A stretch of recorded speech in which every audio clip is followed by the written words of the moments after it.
Hello guys, welcome to SPC channel. ఇది మీ channel, మనందరి channel. ఈరోజు శివాజీ జయంతి. ఛత్రపతి శివాజీ ఒక అల్పెరుగని ఆయన చాలా రోజుల క్రితం ఆయన చరిత్ర అనేది సమాప్తం అయినా కూడా ఈ రోజుటికి మనం ప్రముఖంగా గుర్తుంచుకునే ఏకైక మహావీరుడు, హిందూ మహావీరుడు ఛత్రపతి శివాజీ.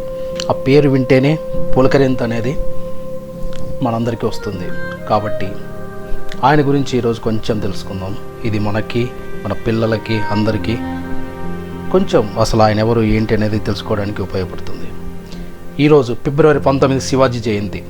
శివాజీ 1630 ఫిబ్రవరి 19వ తేదీన పూణే జిల్లాలోని జాన్నార్ పట్టణం దగ్గర శివనేరి కోటలో షాహాజీ జిజాబాయి దంపతులకు జన్మించాడు.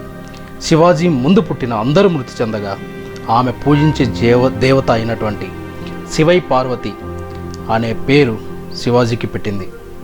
శివాజీ జన్మదినాన్ని భారతదేశంలోని అనేక ప్రాంతాల్లో జరుపుకుంటారు. ముఖ్యంగా మహారాష్ట్రలో అయితే ఒక పండుగలా జరుపుకుంటారు. శివాజీ తల్లి అతనికి మాతృభూమిపై, ప్రజలపై ప్రేమ కలిగేలా విద్యాబుద్ధులు నేర్పింది. చిన్నప్పటి నుంచి భారత రామాయణ బలిచక్రవర్తి గాథలు చెప్పి అతనిలో వీర లక్షణాలు అంకురించేలా చేసింది. పరమత సహనం, స్త్రీల పట్ల గౌరవం తన తల్లి వద్దనే ఆయన నేర్చుకున్నాడు.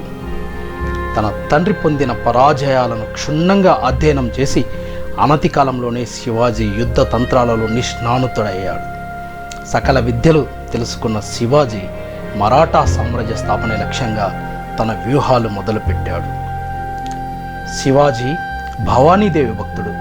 శివాజీ తన సామ్రాజ్యంలోని అన్ని మతాలను సమానంగా చూసేవాడు. కేవలం గుళ్ళు మాత్రమే కాకుండా ఎన్నో మసీదులు కూడా కట్టించాడు. శివాజీ సైన్యంలో 300 మంది ముస్లిమ్స్ ఉన్నారు. ఎందరో ముస్లింలు శివాజీ పాలనలో ఉన్నత పదవులు నిర్వహించారు. అఫ్జల్ ఖాన్ సేనను శివాజీ సేన మెరుపు దాడులతో మట్టి కరిపించింది. ఈ విజయంలో శివాజీ మరాఠా యోధుడిగా మహారాష్ట్ర వ్యాప్తంగా పేరు తెచ్చుకున్నాడు. ఎలాగైనా శివాజీని అణచివేయాలని బీజాపూర్ సుల్తాన్ యుద్ధ వీరులుగా పేరు తెచ్చుకున్న ఆఫ్ఘన్ పస్తూన్ సైనికులను పంపించగా శివాజీ సేన వేల సంఖ్యలో పస్తూన్లను చంపి విజయం సాధించింది. ఈ సంఘటనలో శివాజీ కీర్తి ప్రతిష్టలు భారతదేశమంతా వ్యాపించాయి. ఎందరో హిందూ రాజులకు శివాజీ ఆదర్శప్రాయుడయ్యాడు. ఇది సహించలేని బీజాపూర్ సుల్తాన్ అరబ్, పర్షియా, ఆఫ్ఘన్ నుండి మెరికల్ లాంటి 10,000 మంది కిరాయి సైనికులను శివాజీని అంతమొందించడానికి పంపగా శివాజీ తన వద్దనున్న 5,000 మరాఠా యోధులతో కలిసి కొల్హాపూర్ వద్ద ఎదుర్కొన్నాడు. హర హర మహాదేవ్ అంటూ శివాజీ యుద్ధ రంగంలో విజృంభించి శత్రువులను ఊచకోత కోశాడు. ఈ విజయంలో కేవలం సుల్తానులే కాక మొఘల్ చక్రవర్తి అయిన ఔరంగజేబుకు సైతం శివాజీ అంటే భయం పుట్టింది.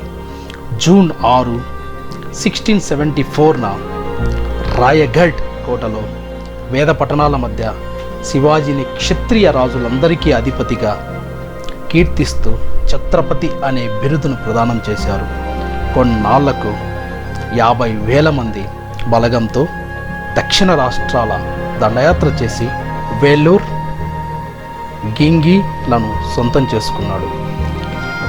27 ఏళ్ల పాటు యుద్ధాలతో గడిపి హిందూ రాజులకు ఆదర్శంగా నిలిచి సువిశాల మరాఠా సామ్రాజ్యాన్ని నెలకొల్పిన శివాజీ ఎందరికో స్ఫూర్తిగా నిలిచాడు. యుద్ధ దంతాలలో మాత్రమే కాకుండా పరిపాలనా విధానంలో కూడా శివాజీ భారతదేశాలలో అప్పట్లో ఉన్నటువంటి భారత రాజులలోనే అగ్రగణ్యుడిగా నిలిచాడు.